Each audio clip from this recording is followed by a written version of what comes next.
welcome to this video on the things that I no longer want to spend my money on. If you're new here, my name is Kayla, and on this channel, I document my experiences with money, self-growth, and life in general as I work towards financial freedom. In the last few years, I have learned a lot about managing my personal finances, including how to keep my expenses low so as to increase my savings rate.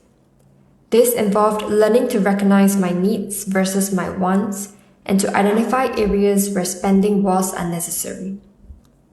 Looking back now, it's kind of crazy how much of my spending was unnecessary and how easily I used to spend without a second thought. So in this video, I will talk about 4 things that I can live without buying unless it's absolutely necessary. For some of these things, I have stopped buying them a long time ago, while for the rest, I am in the process of withdrawing from them. What I will be sharing may seem like I am putting myself through a lot of restrictions while merely saving only a few dollars here and there. But stick to the end where I will also share my views on why I insist on doing this. Without further ado, let's get started.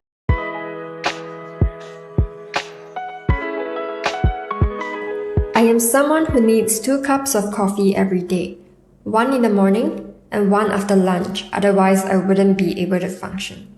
Yes, I am one of those people you shouldn't be talking to if I haven't had my morning coffee.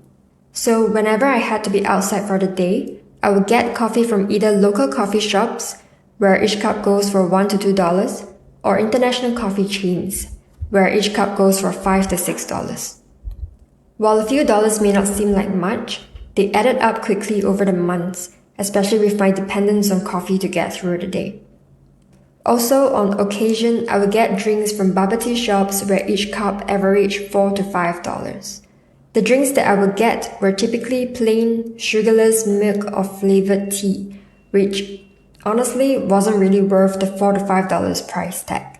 So to me, buying beverages from drinks and dining places is not worth it as the markup is high. I could easily make the same thing at home or get something similar from the supermarket at a fraction of the price. So, to quit buying overpriced drinks outside, I invested in a thermos flask to bring homemade coffee with me whenever I need to be out for the day. I also bring my water bottle everywhere I go to avoid spending on drinks when I am thirsty. If I run out of water or am craving something other than water, the only place that I would purchase beverages is the supermarket. The only exceptions to this are when I am traveling or when I am catching up with friends and family at a restaurant. To be honest, such occasions don't happen that regularly because I am very much an introvert and homebody who doesn't go out every week. Other than these occasions, homemade and the supermarket are my only go-to option.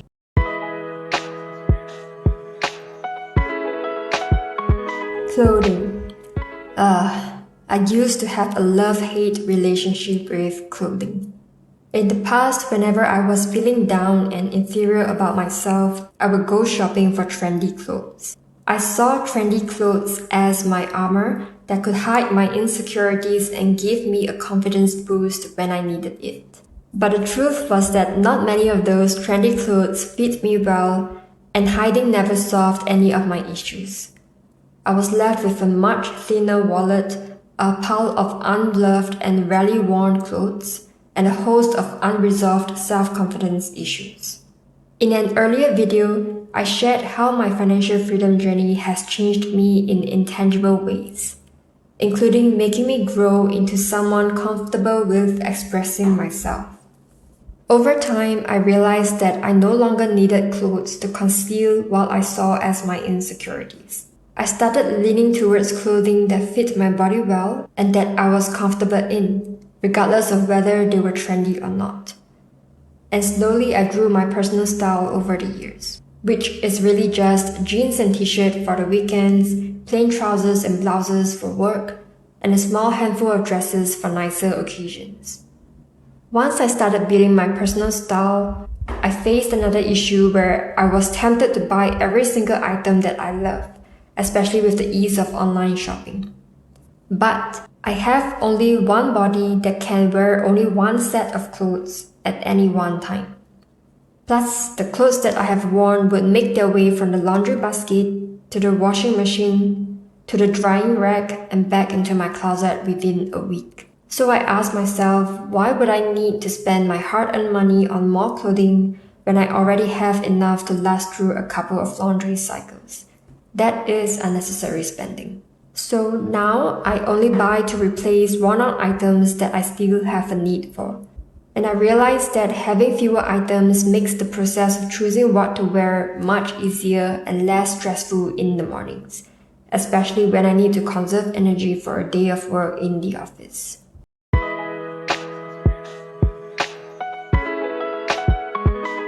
Private transportation is fast and convenient. It saves time and energy, which is ever so limited since I started working at a 9 to 6 corporate job.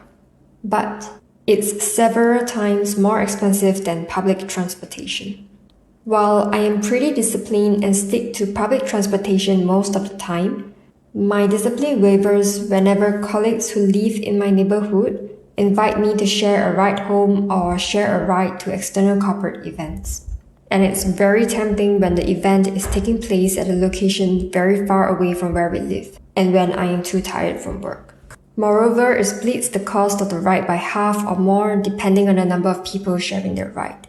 So far, the cost of the rides that I have taken have ranged from as low as $7 to as high as $28.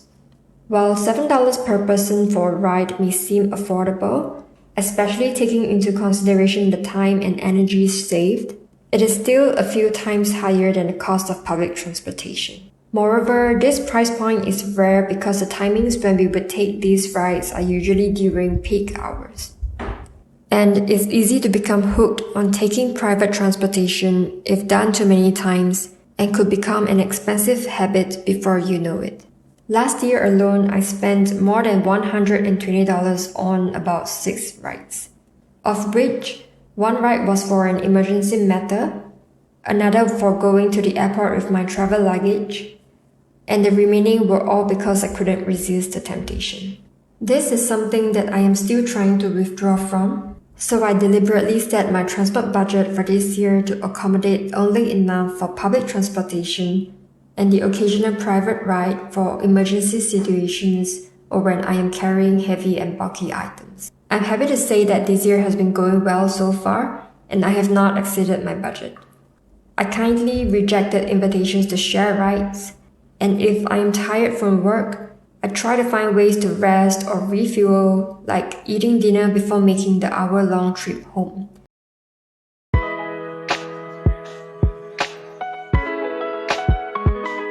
I love books, but I used to love them for a different reason. Back when I was miserable, insecure, and had no clear goal in life, books were a means for me to escape my life momentarily. Immersing myself in someone else's story and vicariously living through their experiences was a welcome reprieve from my sad life. Books were my hiding place, and my love for them translated into a need to possess them. At one point, I might have owned more than 60 fictional books. As I got busy adulting in my 20s and started to have a clear goal in life to achieve financial freedom, many of those books sat unread on my shelf. I no longer had the luxury to read for leisure, but the habit of buying books remained with me, and every time I fell in love with a title at first sight, I feel an urge to buy it even though I knew it would end up sitting unread on my shelf. This was one of the most prominent areas of excess when I was identifying unnecessary spending, because every time I saw the unread books, I felt a pang of guilt. The amount of money spent on the books, with each averaging around $15 to $25, probably added up to hundreds of dollars. In this case, the emotional guilt from wasting a book by letting it sit unread was stronger than the financial guilt of wasting money on something I never used or appreciated. So, after a long time, I decided to donate my books. Though it was hard to let go of the attachment, I was surprised that I felt relieved and free after doing so. Relieved because the books that I bought but never read will finally be appreciated by someone else. Moreover, the books that I have read got a new lease of life in someone else's hands. I also felt free from the weight of past possessions that were accumulated before I decided to take my life in a different direction. Without the books occupying my physical and mental space, I have more blank space to become the person that I want to be and align my life with my goals. I still love books, no longer for the reason of wanting to escape my life, but to truly enjoy the story. Nowadays, I stop myself from buying them and look up the titles that I am interested in at the public library. I have the freedom to borrow books and read whenever I have the time. If it ends up being unread or unfinished due to time constraints, I return it and borrow it again when I have the time. I don't feel guilty for not reading or finishing a book as I would have if I had bought my own copy. Borrowing from the public library allows me to read at no cost, and the books are appreciated by many others instead of just me. These are the 4 things that I no longer want to spend my money on unless absolutely necessary. But I have to admit that I am not perfect and there are times when I have been tempted. What really helped me to stay on track and avoid unnecessary spending was when I came across a different way of thinking about money while watching a YouTube video one day. I'm really sorry I can't remember who it was, but this YouTuber talked about converting the cost of a purchase into the number of hours you would need to work in order to earn that amount of money back. Essentially, think about money in terms of time.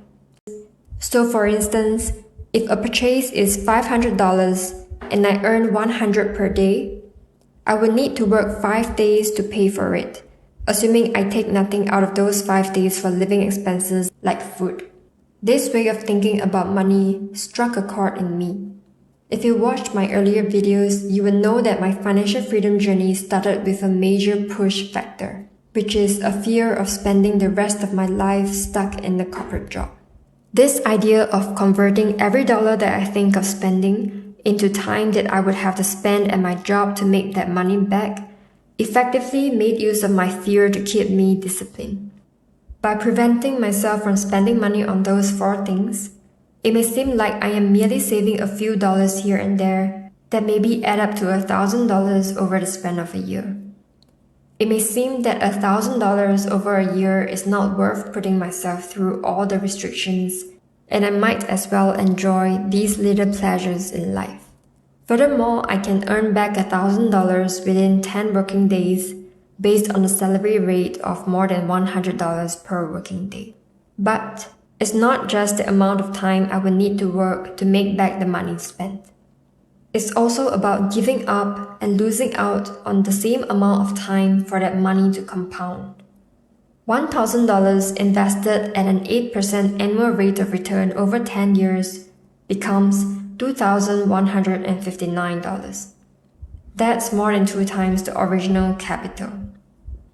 Over 20 years, it becomes $4,661. That's more than 4.5 times the original capital.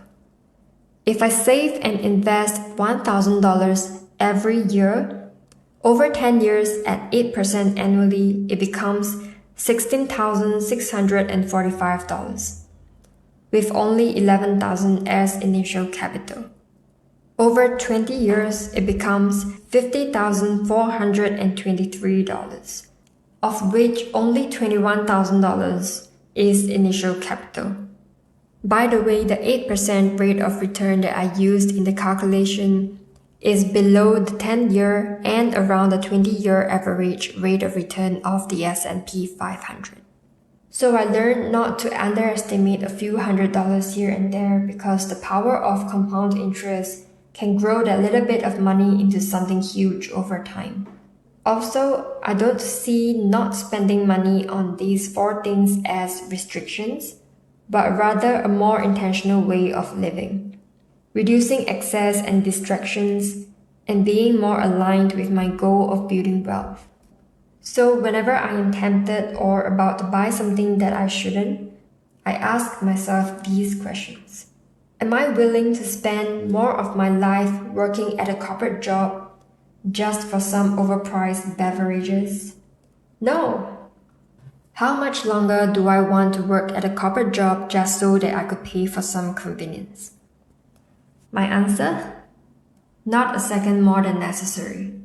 Do I want to lose out on a chance to compound my money in exchange for more clothes than I could possibly wear or more books that I might not have the time to read?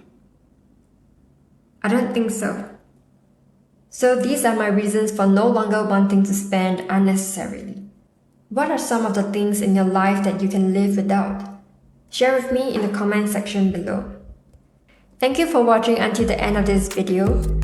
Check out other videos on my channel if you enjoyed this one and consider subscribing for more content. I'll see you in the next video. Bye!